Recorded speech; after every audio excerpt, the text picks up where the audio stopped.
রাজি থাকলে বলুন কবুল। সর্বনাশ হয়ে গেছে। চাচা আপনি কাঁদতেছেন কেন? কি হয়েছে? তোর মা নাই রে। এসব নামাজের পর বুকে ব্যথা উঠলো। আপনি কি কইতেছেন এগুলো? আমার মা এই দুনিয়ায় নাই। আমার মা আর দেখতে পারবো না।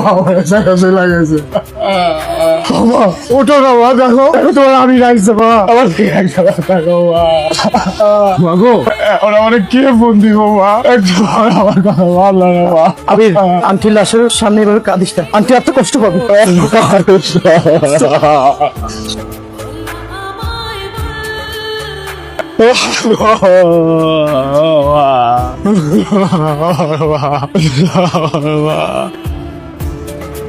মারে তোর আজকাল মতো লাগতো। মা আজ বেঁচে থাকলে কি বলতো জানি, পাগলের মতো বলতো, দেখো আমার মেয়ে কত বড় হয়েছে।